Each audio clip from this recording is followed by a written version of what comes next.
Good morning, one and all. Welcome back to Red's Homestead. Today, if you haven't noticed, it's starting to get a little colder outside. So what we're gonna be doing is working a little bit on the car. Usually about fall, I like to get under the hood, and with my regular oil change, this is when I really start to get, I look more into the radiator, all the fluids, especially the radiator, make sure I'm topped off, all the fluids are good. It's cold, so you definitely want to check air pressure and tires, because you usually lose a lot once the temperature goes down. So I'm just going to go over really the simple stuff that anybody can do at home. You don't need a mechanic. So here we go. Welcome to Red's Homestead!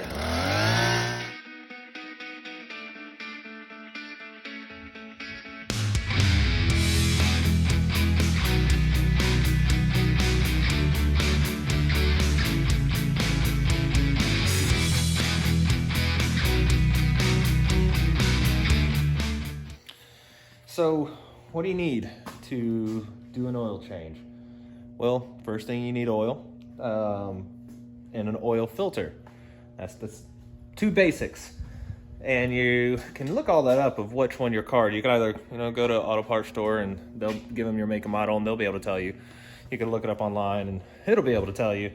But you just get your regular oil filter right here, and then however much oil depending on your engine that you need. You also need a funnel and more than likely one of these. That's an oil filter wrench to help you pull out the oil filter. Now, I did my last oil change, so I didn't over tighten it. If you go to a lot of places like the Jiffy Lubes or whatever and have them do it, they notice it may not be for all, but they have a tendency to over tighten it to where it's like impossible to get off. But I did my own. We're gonna need a jack. Comes with every car so that you can lift up the side. Now I have a floor jack, makes things a little easier, and I use jack stands to make it a little safer. And you're gonna need a wrench depending on which size oil plug on the bottom bolt that you have. I don't remember mine until I get under there. Forget what the size is. What you would like to do is let it sit and not be a hot engine. You can still do it. It's not going to hurt anything except maybe yourself.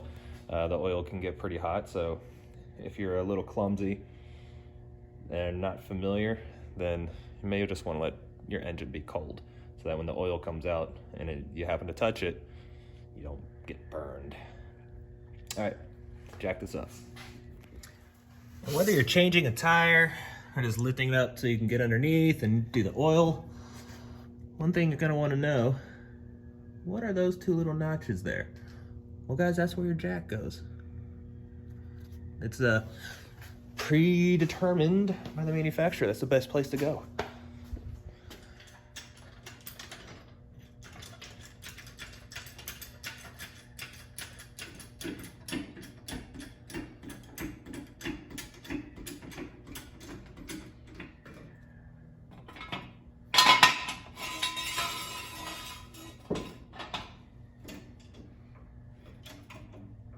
Once you got it jacked up and your jack stands in place, now if you didn't have any extra jacks or jack stands and you're just using your jack, you would just leave it just like this. But what I like to do, it might be too tight to do by hand. There we go. Release the pressure. Now it's sitting on the stronger jack stand in place. All right. On mine, it's a 14 millimeter wrench is what I need, so I keep that one with me. And now we go underneath. I'm going to show you how to find where your oil plug is and your oil filter. So here we go. One thing I forgot to mention, you're going to want some kind of oil pan to fit as well.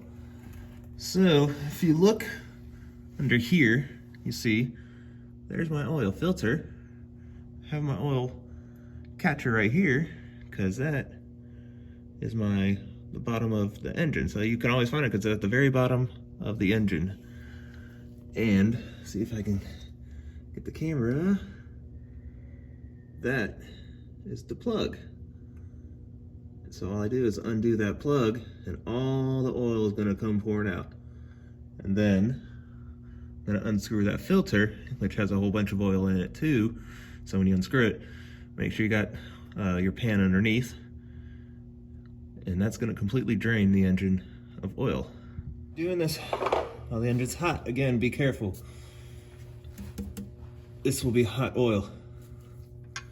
So you just take this, loosen it up. All right. Now, if it's hot and you're doing this, you're gonna get quite the burn.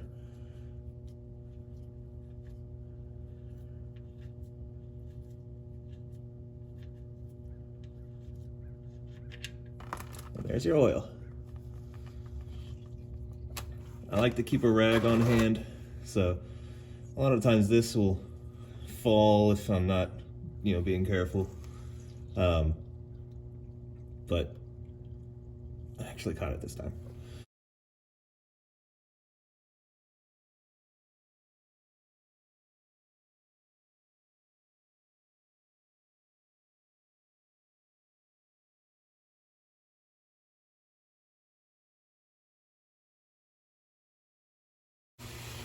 And while that's draining, I like to go after the oil filter. Let's see if I can.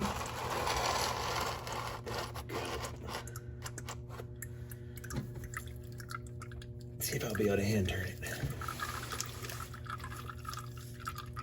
Yeah.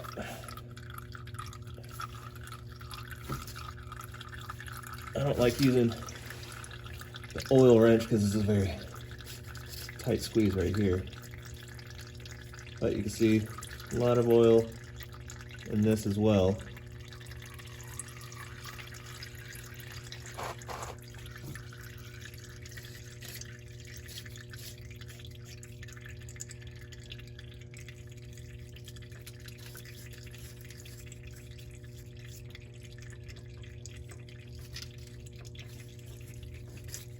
There we go.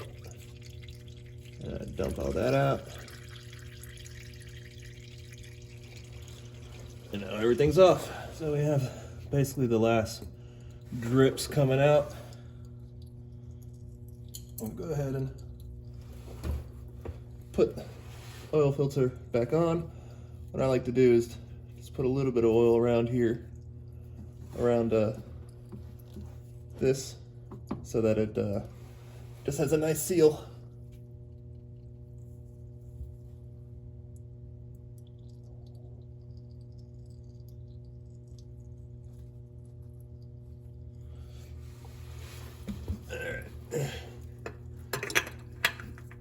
And just find your groove. Don't try to strip the threads. You want to make sure it's a nice turn, which for some reason I can't find. There we go.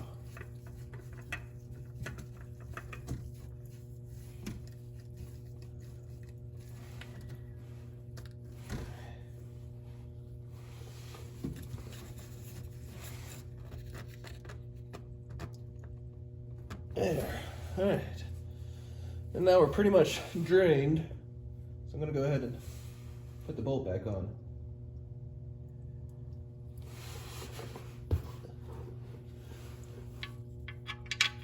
You don't want to put too much torque on this while you're reseating it, because it has a washer that you don't want to crack, or you're going to be buying a new bolt after you find out that you have a leak.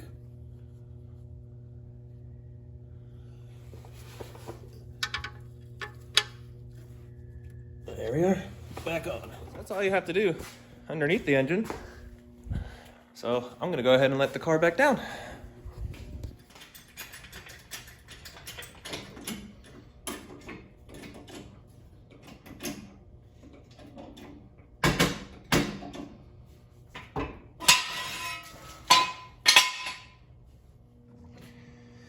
So now we put oil back in. Access your oils always on top of the engine block. Usually has a little picture of an oil can on it. And sometimes it's easy to turn, sometimes it's not. Man, mine's not. Don't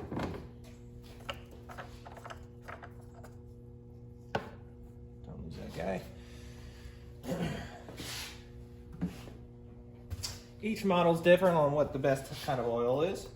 Another thing you could check while you're doing the oil filter. Funnel in the hole. And each model has a certain amount that it can take as well. And this is actually an older can from a previous oil change.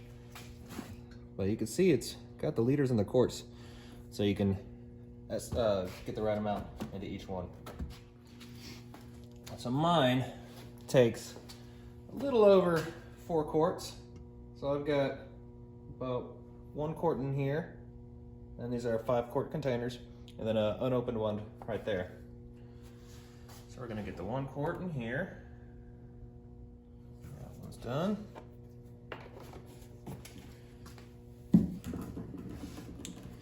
Then I'm gonna pour from in here another 3 quarts. So I'll pour until it gets down to the 2 quarts. All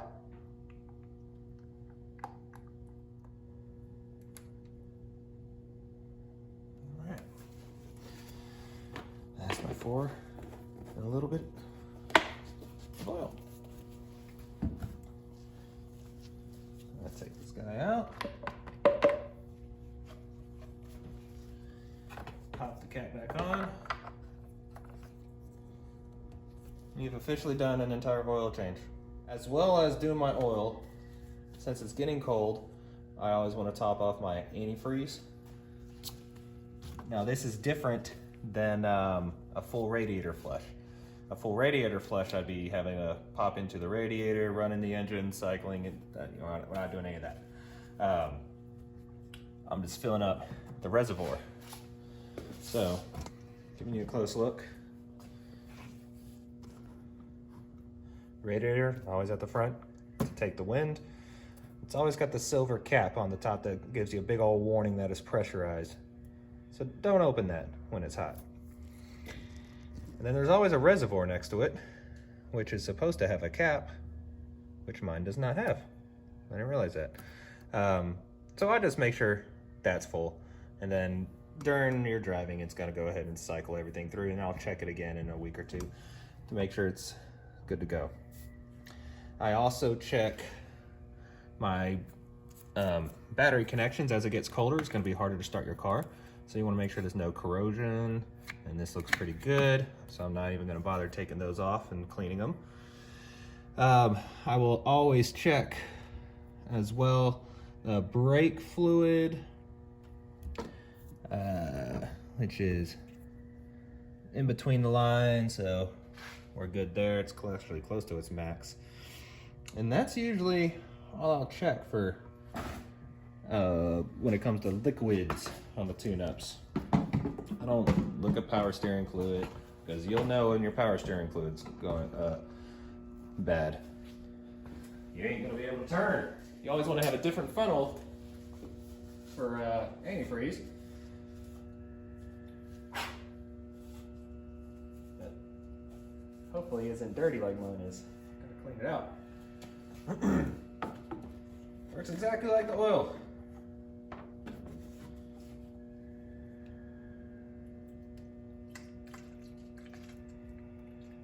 And this you don't have to measure.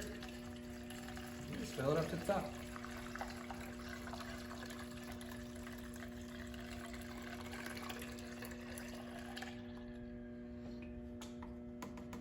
And what it'll do, if the radiator's low, it'll suck that into the radiator. And you'll just fill it up again. The last thing I do is I check my tire pressures. Use the old tire pressure gauge. We come down here to the tire. How do you know how much pressure or PSI your tire is gonna have. There's a whole bunch of numbers on a tire. You're gonna see a lot like this, which kind of describes what kind of tire you have, right there. But the number you have to go look at is smaller. It'll be a little bit further. Max pressure, 51 PSI. So that tells me how much PSI I have. So it's just like a bike. You undo a little cap here. You always want to have one of these handy in your car.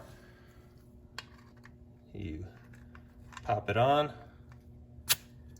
let it pop out, and it'll tell you how much PSI you have. Now, if you look at mine, I am, where am I? There I am super low. I am at 30, where this max is 51. So I need to do a lot. Charged up my compressor over here. I'm gonna pump this thing in. Basically, you can go to a gas station that automatically records how much PSI, but if you don't wanna do that and use their air machine, you just power it up here.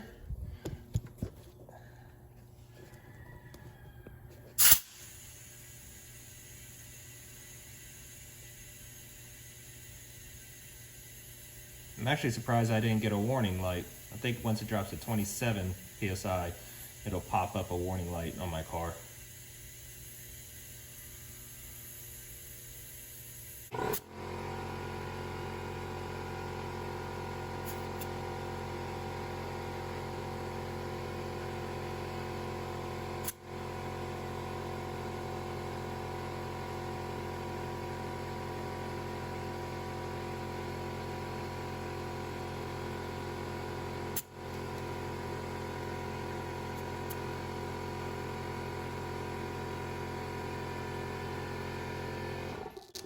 So there we have it, 50 PSI. Now I repeat for all of them. So there you have it, guys. That's kind of the most basic tune-up that anybody can be able to do to extend the life of their car and just make sure, no surprises happen. Oil change, just checking your fluids, checking your radiator, checking the tire pressure. Simple maintenance. Probably cost you, maybe $75 nowadays at a, lube shop, Jiffy Lube type place. But if you go buy the stuff yourself, it's about half the price. It doesn't take long. Adios.